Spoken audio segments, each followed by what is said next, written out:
On a rainy night in the gritty shipping district, the air thick with the smell of damp concrete and industrial machines, Gina Howard stood alone, her dark green jacket clinging to her like a shield.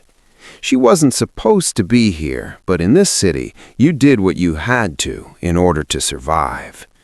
The streets were empty, the cold setting in as the relentless downpour blurred the edges of the world around her. Her tired eyes scanned the dimly lit alley, but nothing seemed out of place until a soft sound cut through the usual noise.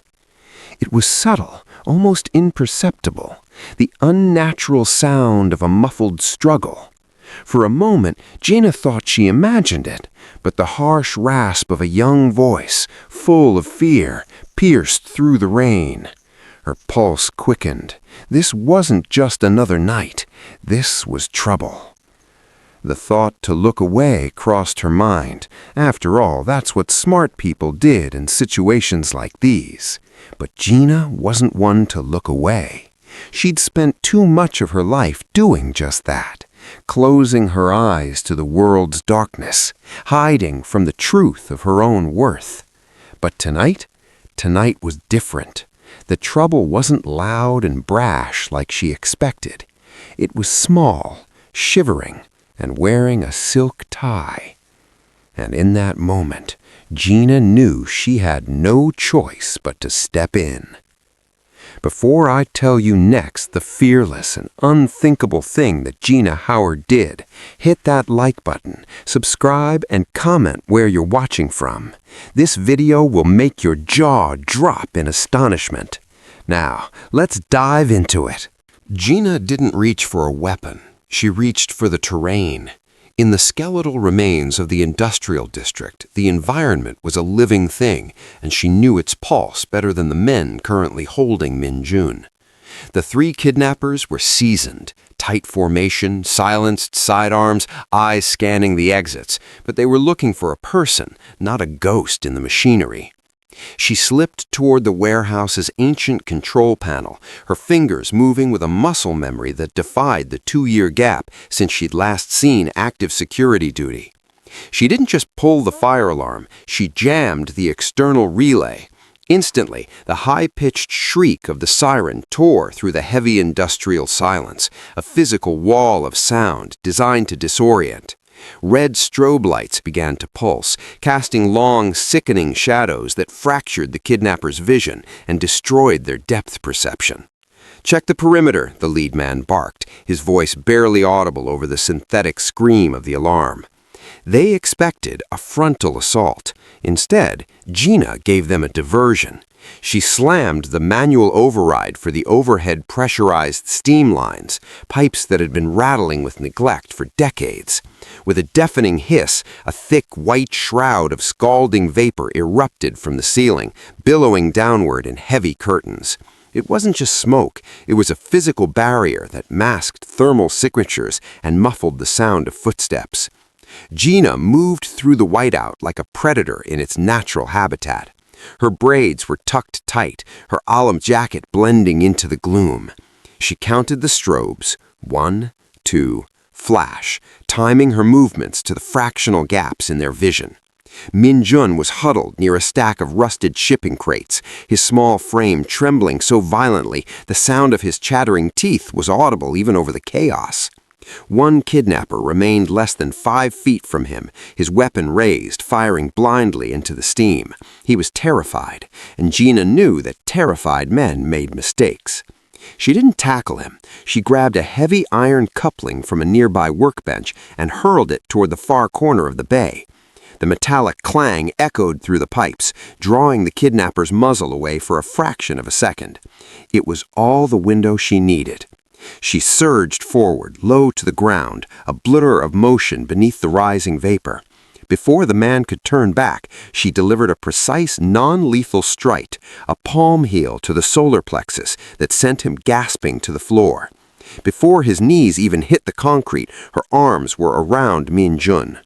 The boy let out a sharp, choked gasp, his eyes wide with a new level of horror.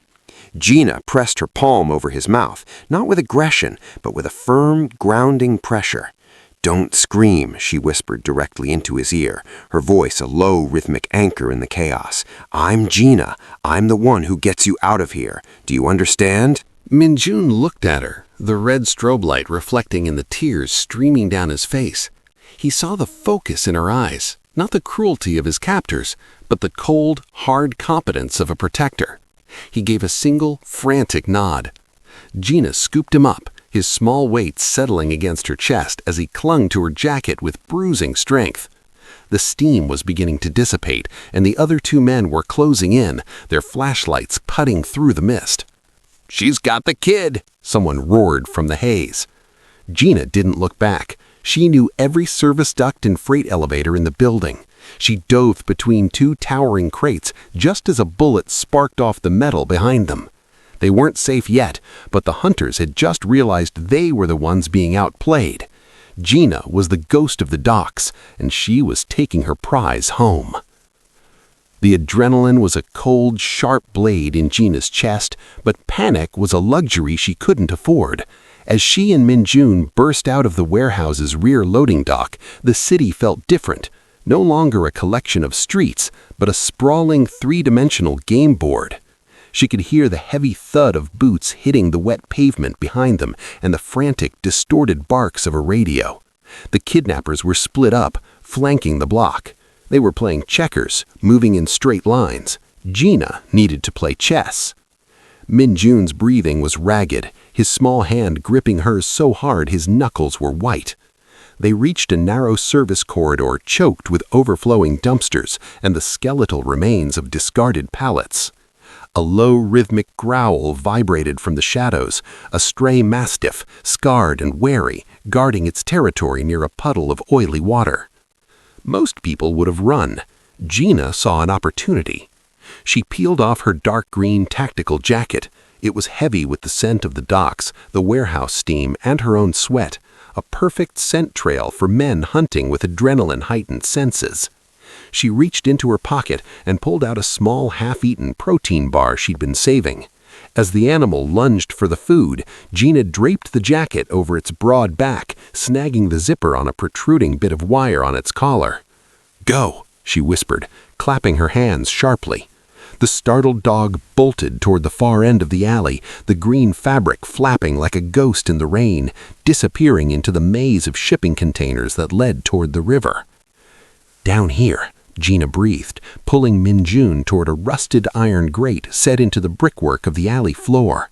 It was a subway ventilation shaft, an intake for the bee line that ran beneath the district. She used a heavy steel rod to pry the edge up just enough. They dropped into the darkness, the smell of ozone and hot metal rising to meet them, just as the flashlights of the kidnappers swept over the spot where they'd stood seconds before.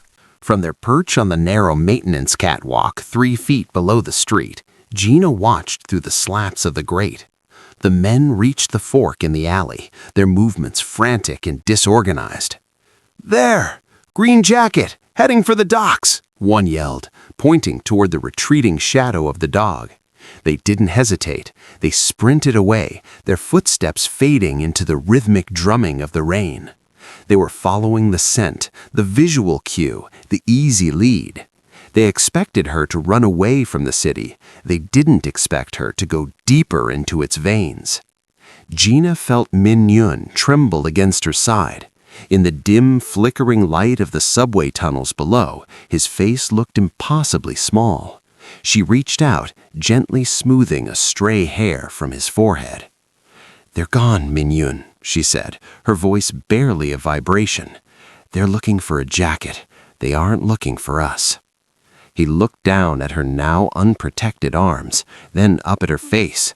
For the first time, the terror in his eyes was eclipsed by a flicker of awe. He realized then that his protector wasn't just fast, she was 3 moves ahead. Gina led him deeper into the service tunnel, navigating by the hum of the 3rd rail. They had a mile of underground darkness to cover before they reached her building, and in this game, the shadows were the only teammates she trusted. The heavy steel door of the apartment clicked shut, the 4 deadbolts sliding into place with a series of metallic thuds that felt like the first real heartbeat in hours. The space was small, smelling of old wood and the lavender soap Gina used to drown out the industrial scent of the docks, but it was a fortress. She set Min-yun down, and for a moment he just stood there, his school blazer sodden and heavy, looking like a ghost caught in the living world. He wouldn't speak. His small hands were balled into fists, tucked into his sleeves, and his gaze was fixed on a scuff mark on the linoleum. When Gina reached out to help him with his wet tie, he flinched so violently he hit the wall. The terror hadn't stayed in the alley. It had followed him inside, a silent, suffocating presence that had stolen his voice. Gina recognized the 1,000-yard stare. She had seen it in the mirror enough times to know that words were useless here. He didn't need a lecture. He needed a tether. Gina moved to the kitchenette, her movements deliberate and loud enough so she wouldn't startle him.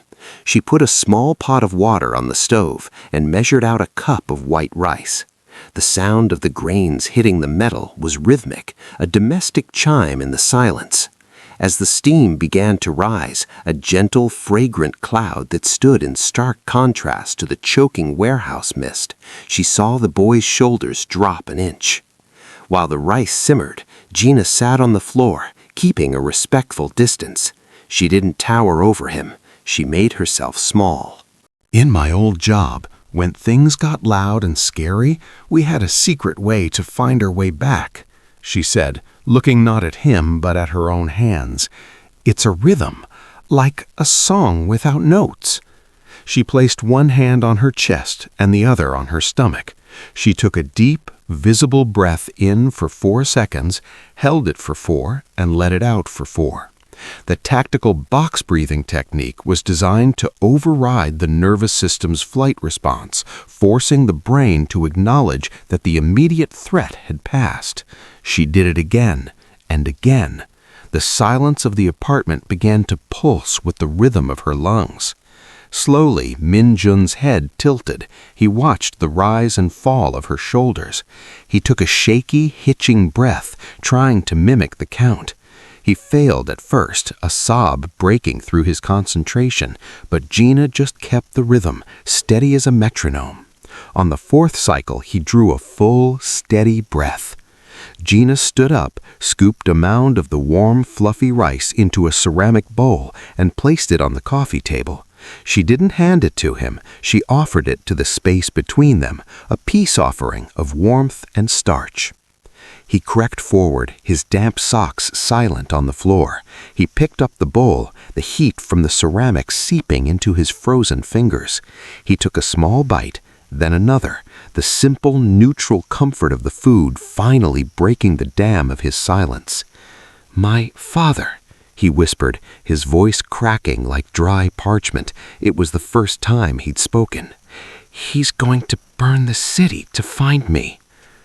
Gina looked at the small boy, seeing the shadow of the Mafia prince behind the terrified schoolboy. She reached out, and this time he didn't flinch. He leaned into her touch, a tiny survivor finding his anchor in a world that had tried to swallow him whole. "Let him burn it," Gina said, her voice hardening with a new kind of resolve. "Until he gets here, you're with me, and I don't lose what I'm guarding." While Min-jun slept fitfully on the sofa, draped in the heavy wool of an oversized blanket, Gina began a systematic sweep of his belongings. Her fingers, accustomed to the tactile language of high-level security, searched for the one thing she knew had to be there. Professional kidnappers were thorough, but a child of the Min-su lineage, the crown prince of a kingdom built on steel and blood, would have layers of protection that surpassed the common criminal's understanding. She found it embedded in the lining of his school tie, a microscopic high-frequency GPS transmitter. It was a masterpiece of syndicate engineering, barely larger than a grain of salt and designed to be undetectable to standard sweeps. Gina held the tiny device between her thumb and forefinger, the weight of it feeling like a live grenade. Her first instinct, honed by years of staying invisible, was to crush it beneath her boot or drop it into a departing garbage truck. As long as that beacon pulsed, she was a target. As long as it remained in her home, her anonymity was dead. But as she looked at Minjin, watching the way his small hand twitched in his sleep and the dark bruises blooming on his wrists, Gina realized that destroying the chip would be an act of cowardice, not protection. If she killed the signal, she was keeping him with her in a vacuum of uncertainty. The men who had taken him were still out there, scouring the shipping district like rabid dogs, and they wouldn't stop until they found the boy or a body. The real power in this city, the force that moved in the shadows behind the police and the politicians, was currently a wounded predator. Ha Min-soo didn't just have resources, he had a rage that would level every warehouse in the district if he didn't receive a signal soon. This tracker wasn't a threat, it was a lighthouse. It was the only thing capable of ending the storm before it swallowed the entire neighborhood. Gina walked to the front window of her apartment, the one that offered a narrow view of the industrial skyline. The rain had slowed to a miserable rhythmic drizzle, the streetlights reflecting off the wet asphalt in long, oily ribbons. She didn't hide the device. Instead, she carefully taped the transmitter to the upper corner of the glass, ensuring its line of sight to the satellites above was unobstructed. "Come and get him," she whispered to the empty street. By placing that chip in the window, Gina was signing away her quiet life. She was inviting the dragon to her doorstep and announcing her presence to a world she had spent years fleeing. But as she sat back down on the floor beside the boy, her back against the wall and her eyes on the door, she knew it was the only play that mattered. She had rescued him from the small-time wolves. Now it was time to let the lion know his cub was safe. She closed her eyes for a moment, her tactical breathing now a permanent part of her rhythm, and waited for the silence of the city to break. In this part of town, silence was just the breath a predator took before it lunged. The silence was the first sign. It didn't fall gradually, it slammed down like a lead curtain, severing the apartment from the rest of New York City. The distant rhythmic hum of the expressway vanished, and the persistent drip of the rain against the window seemed to freeze in midair. Even the city's vermin, usually scratching restlessly behind the baseboards of Gina's apartment, went deathly still. It was the kind of vacuum that only exists in the presence of an apex predator, a hollow, pressurized quiet that signaled the arrival of something that didn't belong to the natural order of the streets. Minjun felt it too. He sat up on the sofa, the heavy wool blanket sliding from his narrow shoulders. He didn't look scared. He looked expectant, his small frame straightening as if answering a silent call. He recognized this atmosphere. It was the heavy, suffocating air of his father's world, a world where gravity seemed to pull harder and where every breath felt borrowed from a man who held the lease on the city's soul. Then came the sound. It wasn't a roar or a screech of tires. It was a synchronized mechanical sigh.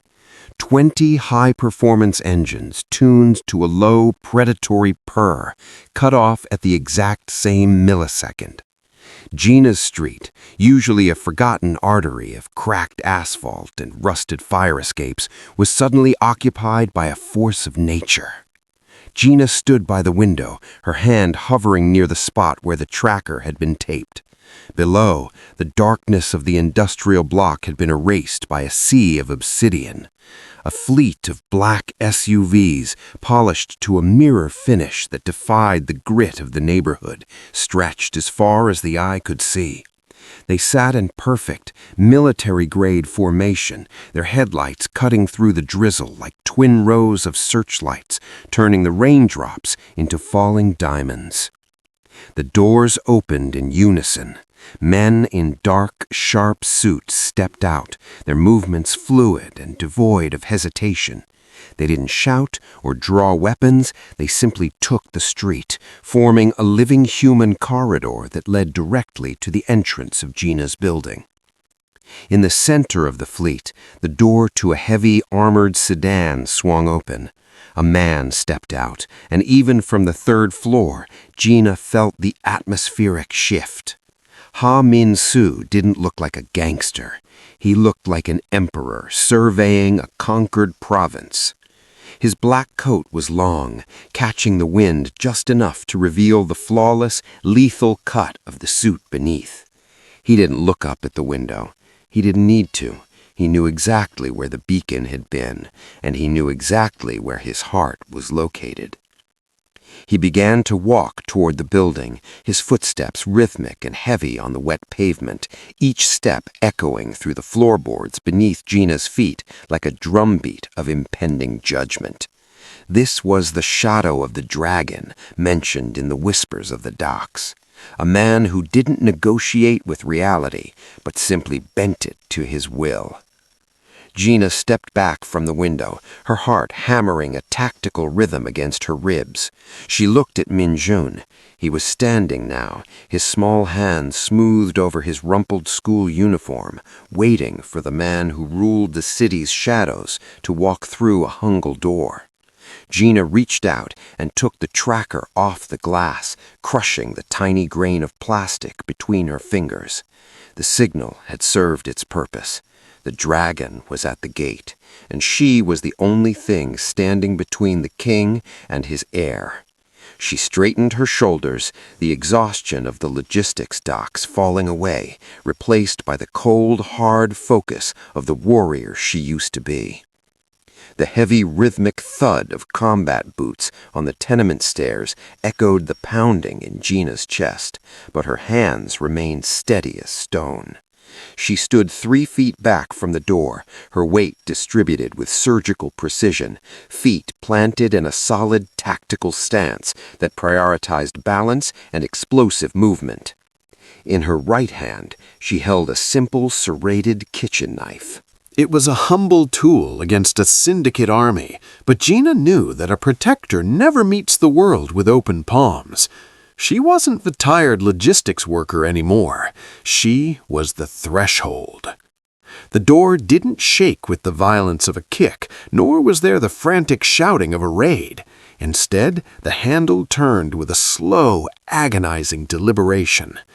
The door swung open, and the narrow hallway was suddenly flooded with the scent of expensive tobacco and rain-drenched wool.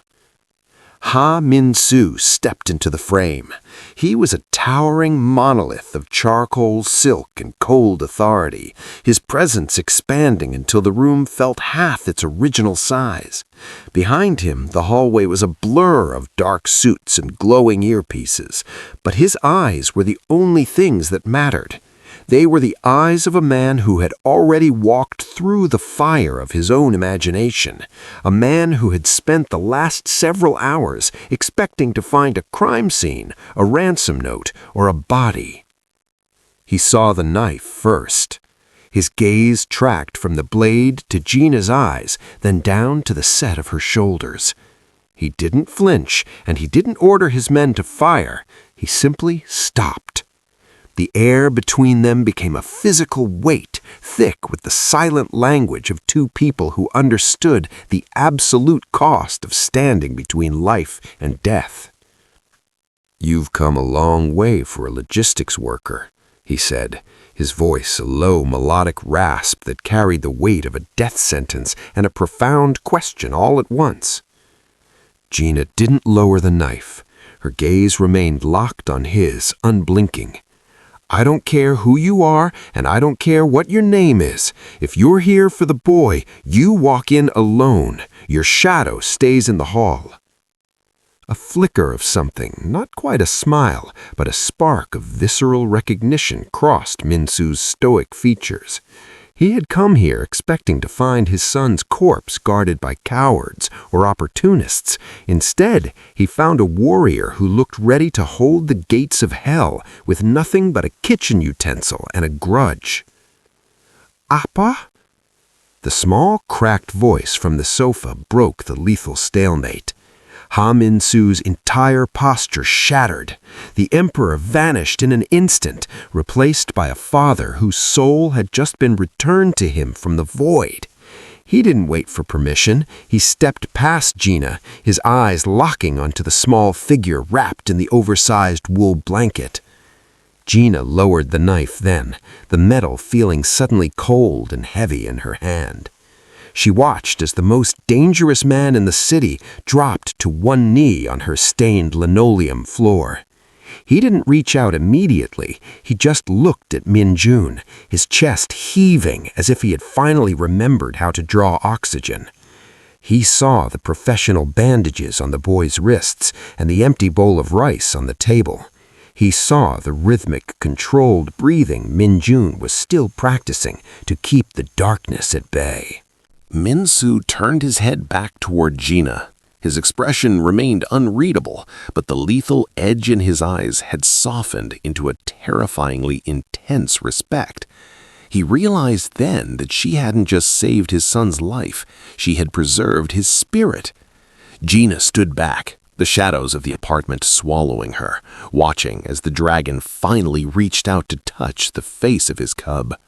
Min-jun didn't hesitate. The heavy wool blanket slid to the floor as he lunged from the sofa, his small feet pattering across the linoleum until he collided with the man's legs. "Appa!" The word was a jagged, tearful release of every ounce of terror he had carried through the rainy night. Ha Min-su, a man whose name was whispered in the city's boardrooms and back alleys as a synonym for calculated death, dropped to his knees. He pulled the boy into his chest with a ferocity that was almost painful to witness, his large scarred hand cradling the back of the child's head as if trying to physically shield him from the memory of the warehouse.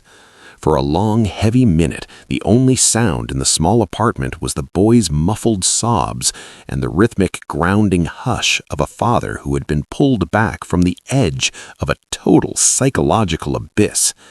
Min-su eventually pulled back, his hands moving with trembling precision to inspect his heir. He looked at the school tie Gina had used to secure the tracker, then at the professional, clean bandages she had wrapped around Min-jun's scraped wrists. He touched the edge of the gauze, his eyes narrowing as he recognized the high-level field dressing. He saw the empty bowl of rice on the coffee table, the glass of water, and the way the boy's breathing remained steady and box-timed even in the middle of a total emotional breakdown. The Ice King didn't just melt, he shattered. The rigid imperial posture Min-su had carried into the room evaporated, leaving behind a man who looked suddenly humanly exhausted. He looked at the kitchen knife Gina had finally set down on the counter, then back at the woman herself. She stood in the shadows of the kitchenette, her arms crossed and her expression unreadable, watching him with the detached, analytical gaze of a soldier who knew the war wasn't over just because the general had arrived. "You didn't just hide him," Min-su said, his voice no longer a rasp of authority, but a low vibration of genuine disbelief. "You treated him. You taught him how to survive the fear." "I did what was necessary," Gina replied, her voice level and devoid of the deference Min-su was accustomed to. "He's a smart kid. He followed my lead." Min-su stood up slowly, keeping one hand firmly on Min-jun's shoulder, as if the boy might vanish if the physical connection were severed. He looked around the cramped, aging apartment, the cracked ceiling, the mismatched furniture, the single tactical jacket drying near the radiator. He saw the life of a woman who had chosen to be invisible, and he saw the immense price she had just paid to save a prince she didn't know. "My son tells me you used the steam lines," Min-su said, a flicker of something like awe crossing his face. "He says you turned the warehouse into a cloud and walked through the guards like they weren't there, that you tricked my own extraction teams with a jacket and a stray dog." Gina didn't offer a smile or a boast. She just nodded once. "Your teams are good, but they're predictable. Predictability gets people killed." Min-su bowed his head, a slight, sharp movement that in his world was a tribute worth more than a king's ransom. It was the acknowledgement of a debt that could never be fully settled with currency. He reached into his pocket and pulled out a heavy gold-embossed card, placing it on the counter next to the kitchen knife. "Tonight, the city was going to burn," he whispered, his eyes locking onto Gina's with a terrifyingly intense respect. "Because of you, there is peace. Because of you, I still have a son. You have the eternal gratitude of the Minsu family, Gina Howard. And in my world, that is the only debt that never expires." Minjun looked up at his father, then at Gina, his small hand reaching out to tug on Minsu's sleeve. "She stays, Appa," the boy insisted, his voice regaining its strength. "She's the one who kept the monsters away." The heavy silence of the apartment was broken by the sharp, rhythmic chirp of a radio in the hallway. Ha Min-soo didn't flinch, but his eyes moved to the door as his lead lieutenant stepped into the frame, bowing low. A single sharp nod from Min-soo was the only signal required. "The trash has been collected," the man reported, his voice as cold and mechanical as the engine of the car waiting below. "They were found 2 blocks over, trying to scrub the warehouse dust off their hands. We have them downstairs, boss." Min-soo's hand tightened almost imperceptibly on Minjun's shoulder. The Ice King persona didn't fully return, but something far more ancient and lethal took its place. He looked at Gina, a silent, heavy question in his gaze. He wasn't asking for her permission. He was offering a finality that the legal world could never provide. He walked toward the window, and Gina followed, the gravity of the moment pulling them both toward the glass to witness the end of the night's terror. Below, the street had been transformed into a stark clinical stage. 2 of the black SUVs had pivoted to block the ends of the block, their high beams creating a pool of blinding, unnatural white light in the center of the wet asphalt. Pushed into that light were the 3 men from the warehouse. Deprived of their masks and their expensive jackets, they looked small, pitifully human. They were on their knees, their hands zip-tied behind them, trembling so violently that the rain seemed to bounce off their shivering frames. "They took a child," Min-soo whispered, his words vibrating with a frequency that made the window pane hum against Gina's fingertips. "They took a Min-soo. They thought the docks were a blind spot. They thought you were just a woman who moved boxes. How wrong they were." Gina looked down at the men. These were the predators who had recorded a child's terror on their phones, who had fired blindly into the steam. In the world she had tried to inhabit for the last 2 years or so, they would have been processed and likely released on a technicality. But the man standing next to her didn't deal in technicalities. He dealt in consequences. Min-soo turned to one of his captains standing by the door and made a small horizontal gesture with 2 fingers, the eraser signal. "Minjun, look at me, please," Gina said quickly, her voice a soft command that cut through the tension. She stepped between the boy and the window, refusing to let the last image of his trauma be the darkness in his father's wake. She knelt, pulling him into a fierce embrace and burying his face in the crook of her neck. She pressed her palms firmly over his ears, creating a sanctuary of silence as the world outside reached its violent, inevitable conclusion. She didn't hear the shots. Min-soo's men were too professional for such noise, but she felt the shift in the air, a sudden drop in the pressurized static of the room. The heavy tension that had occupied the street for the last hour dissipated, replaced by a cold, hollow peace. The headlights shifted as the SUVs began to move, the stage being cleared as efficiently as if it had never existed. Min-soo turned back from the window. His face was a mask of unyielding stone, but when his eyes landed on Gina holding his son, a flicker of genuine, soul-deep gratitude returned. The threat was gone. The men who had dared to touch his blood were no longer a part of the city's history. "The street is clear, Gina," Minsu said, his voice level and final. "The debt to the neighborhood is fully paid. Now it is time to pay the debt to you as well."